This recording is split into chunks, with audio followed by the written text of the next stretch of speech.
Les amis, j'espère que vous allez tous bien. Aujourd'hui, on va revenir sur l'actualité du moment. On va parler de Baki et de son contrat avec l'ARES et le PFL, etc. J'ai eu des nouvelles par rapport à ça. Une exclusivité, on va dire, entre guillemets. On parlait d'Alex Pereira. On va faire un petit peu le tour de l'actualité, les amis. Et on commence tout de suite, les gars, avec Francis Ngannou. Attendez, je vous mets le bail. Bon, les gars, je vois pas mal de choses sur les réseaux sociaux. Des monologues d'une heure, des débats de 2 heures, etc.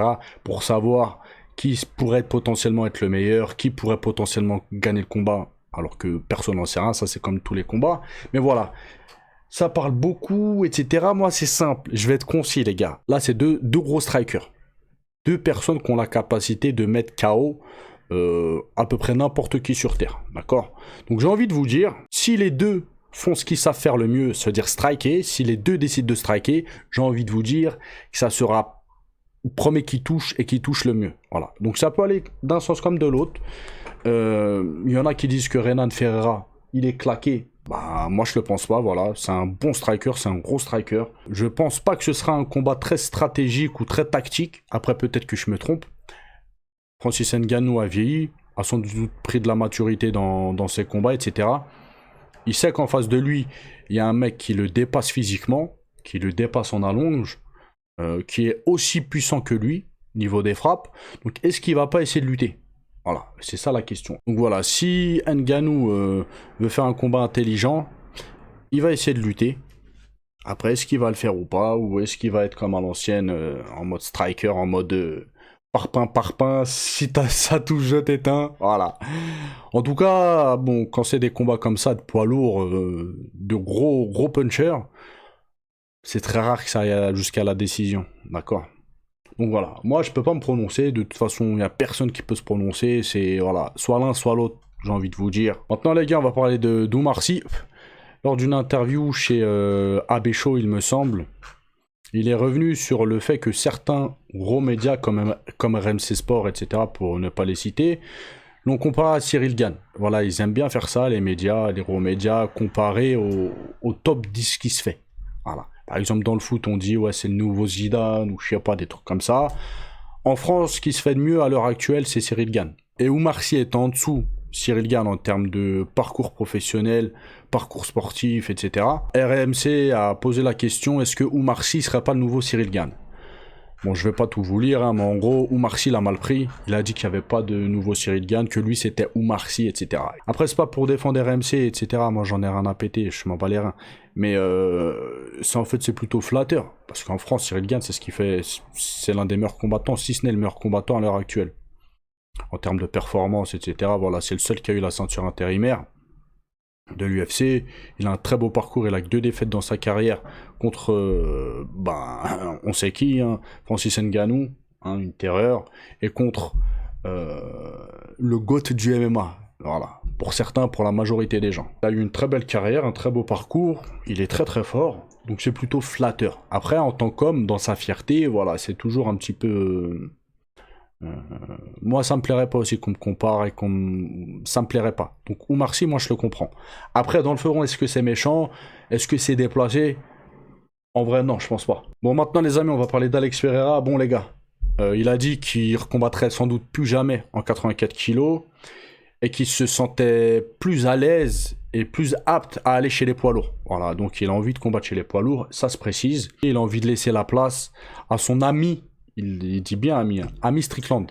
Je sais pas comment les deux peuvent être amis, c'est quand même bizarre, hein, parce que les deux, quand on les voit, c'est bizarre. Strickland, il a des positions bizarres, etc. Donc c'est assez surprenant. Voilà, cette amitié naissante qu'il y a entre les deux, moi ça me surprend.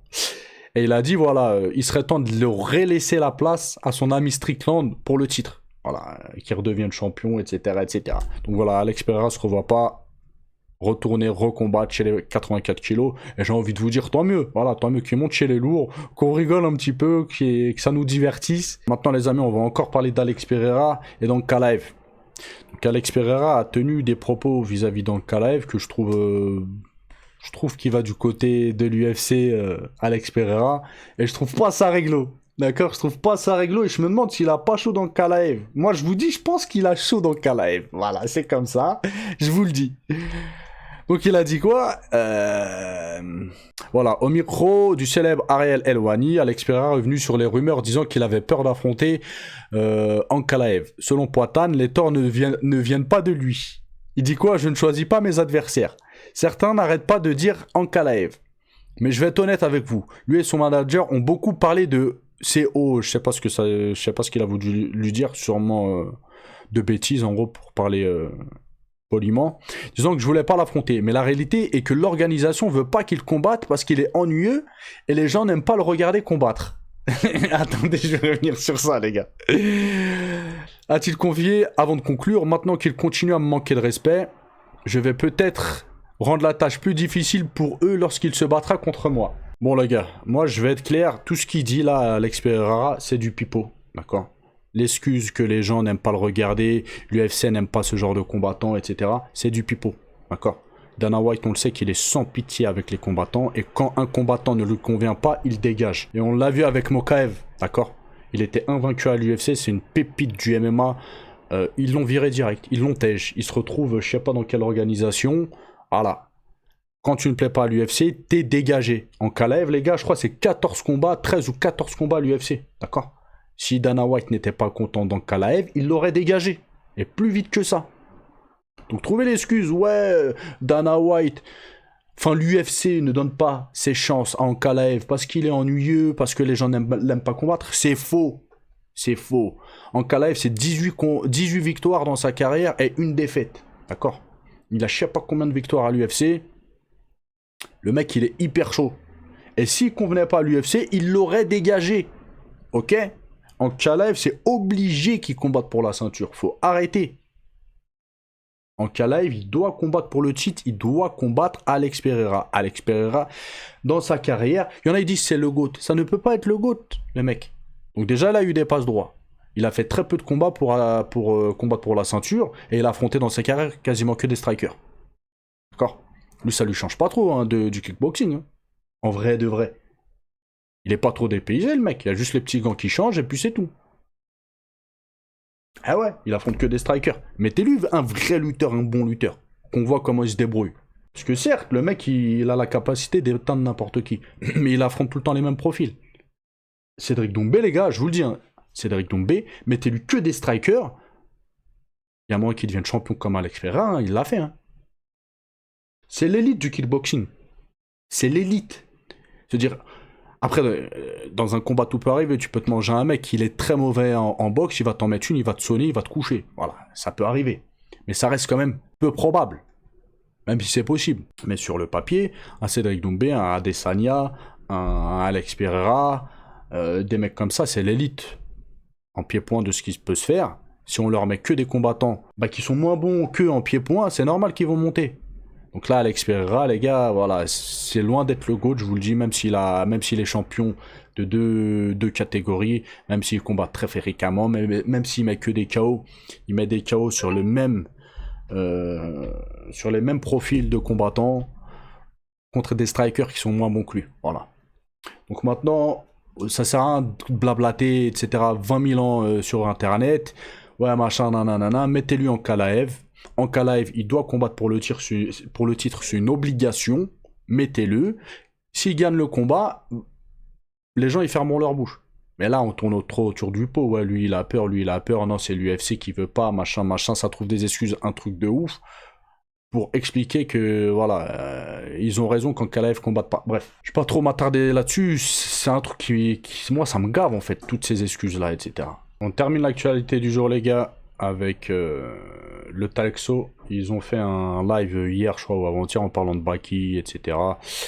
Et ils sont revenus sur le cas Doumbé et Baki. D'accord? Donc, je vous laisse écouter ce qu'ils ont dit. Et après, moi, voilà, j'ai des nouvelles concernant Baki.